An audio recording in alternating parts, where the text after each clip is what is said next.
En este video se describirán las nuevas pruebas de equivalencia y de no inferioridad para varianza que se añadieron a StatGraphics 19. Un análisis de equivalencia es utilizado para demostrar que no existe una diferencia significativa entre dos varianzas, o bien entre una varianza obtenida y su valor objetivo o deseado. Esto es lo inverso a las pruebas estándares de hipótesis, las cuales están diseñadas para demostrar que sí existe una diferencia significativa entre las varianzas. Supongamos que existen dos poblaciones de algún medicamento, uno de patente o uno genérico, dos métodos de medición diferentes de un factor, o bien dos métodos de producción. De todos estos ejemplos se pueden recoger muestras de cada una de las poblaciones y demostrar que las varianzas de esas dos son equivalentes.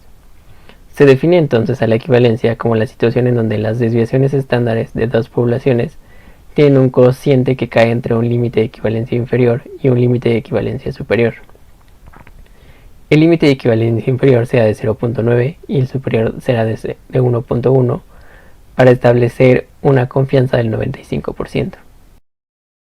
Aquí se puede observar la diferencia entre la prueba de hipótesis estándar y la prueba de equivalencia si ambas son pruebas de dos colas. En la prueba de hipótesis estándar o estadístico F de dos lados bilateral, la hipótesis nula H0 establece si dos desviaciones estándares son iguales, y la prueba alterna si las desviaciones estándares no son iguales. Y así se puede concluir al realizar la prueba, si las varianzas son diferentes, entonces se rechaza H0. Por el contrario, en una prueba de equivalencia, la hipótesis nula establece si la división de las dos desviaciones estándares es ya sea menor al límite de equivalencia inferior o mayor al límite de equivalencia superior. La prueba alterna sería justo lo contrario, estableciendo que este cociente se encuentra entre los dos límites. Si se rechaza la hipótesis nula, se establece entonces que las varianzas son equivalentes. Si no podemos rechazar H0, entonces las varianzas pueden no ser equivalentes. También existe la prueba de un solo lado o unilateral, en donde solo se desea mostrar si la división estándar es menor a la segunda. Realizando una prueba de hipótesis estándar unilateral o prueba de estadístico F de un solo lado, la hipótesis nula establece si la desviación estándar o sigma de una población 1 es mayor que la otra sigma de la otra población, sigma 2. Y en la hipótesis alterna establece si por el contrario sigma 1 realmente era menor a sigma 2. Si se rechaza la hipótesis nula, esto significa que realmente sigma 1 es menor a sigma 2. En la prueba de no inferioridad, la hipótesis nula establece si la división de las desviaciones estándar sigma 1 sobre sigma 2 es mayor al límite de equivalencia superior, y la hipótesis alterna justo lo contrario, que el cociente es menor al límite de equivalencia superior.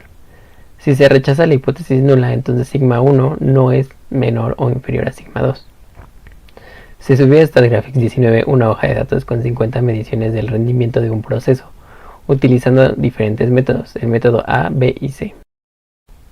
Si realizamos un diagrama de caja y bigote, se puede observar la variabilidad de estos tres métodos diferentes.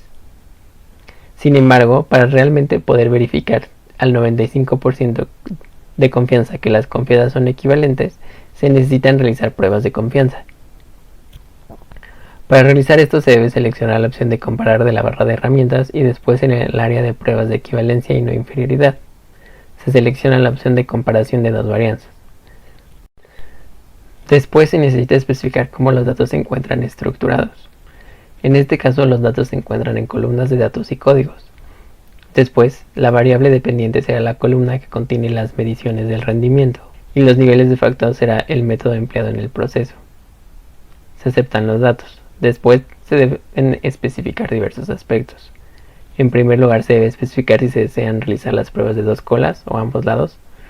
En este caso la opción sería no equivalente, o bien si solo es de un solo lado, que está mostrado como inferior, menor que o mayor que. Esto va a depender del análisis que se desee realizar. Si deseo realizar el estudio de dos colas, entonces se deseará saber si las desviaciones estándar no son iguales. Y en la prueba de una sola cola se especificará si la varianza de una población es mayor o menor que la otra. Por lo tanto, realizaremos en primer lugar un análisis de ambos lados o bilateral. También se pueden seleccionar los límites de equivalencia, como ya se mencionó, que son de 0.9 y 1.1, para tener un 95% de confianza. Existen dos maneras de visualizar el resultado. en primer lugar sería con los valores P de la tabla, o bien viendo la gráfica directamente. Iniciando con la gráfica de la prueba de equivalencia para el cociente de las desviaciones estándar de dos métodos, A contra B, A contra C y B contra C, para realmente decir que dos desviaciones estándares de dos métodos son equivalentes, se necesita que el intervalo de confianza completo se encuentre entre los límites de equivalencia.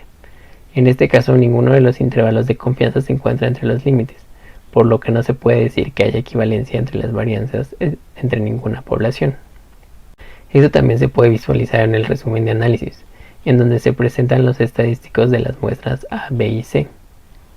Se pueden ver los cocientes de las desviaciones estándar para cada uno de los pares de los métodos utilizados.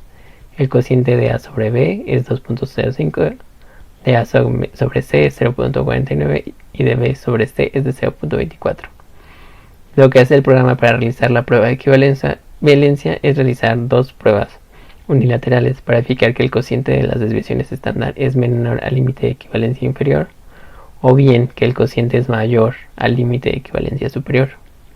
Existen así dos valores P para cada una de esas pruebas. Para poder decir que son equivalentes, el máximo de los valores P debe ser menor a 0.05. Se puede ver la comparación de AB, AC y BC, y el valor máximo de P es mayor de 0.05, por lo que no se puede demostrar la equivalencia en este caso. Finalmente haremos una prueba de no inferioridad. Para esto se hará clic derecho y se seleccionará opciones de análisis. Se cambiará la hipótesis nula para realizar un inferior mayor que. Este estudio permitirá saber si existe alguna no inferioridad de alguna desviación estándar comparada con el límite de equivalencia superior, que es de 1.1. Básicamente se llama una desviación estándar no inferior si no están más lejanas del 10% una de la otra, y lo aceptamos. Al ver la gráfica ahora se verá solo el límite de equivalencia superior. Se puede observar que solo uno de los tres límites de confianza cruza el límite de equivalencia superior. Para demostrar la no inferioridad, todo el intervalo de confianza debe ser menor al límite de equivalencia superior. Pongamos un ejemplo. En el primer caso, comparando A y B, la hipótesis nula establece que la división de las desviaciones estándar sigma B sobre sigma A es mayor al límite de equivalencia superior. Al ser esto verdadero, entonces no se puede rechazar la hipótesis nula. Entonces sigma B puede ser menor o inferior a sigma A, lo que significa que no se ha demostrado la no inferioridad. Por el contrario del estudio de A y C, la hipótesis nula establece que la división de desviaciones estándar sigma C sobre sigma A es mayor al límite de equivalencia superior. Al no ser esto verdadero, entonces se rechaza la hipótesis nula, por lo que sigma C no es menor o inferior a sigma A, y así se demuestra la no inferioridad. Esto sucede de igual manera con B y C. Ahora, de nuevo viendo el resumen de análisis, si observamos los valores P para A y C, B y C, estos son de 0, por lo que al ser menores de 0.05 se demuestra la no inferioridad.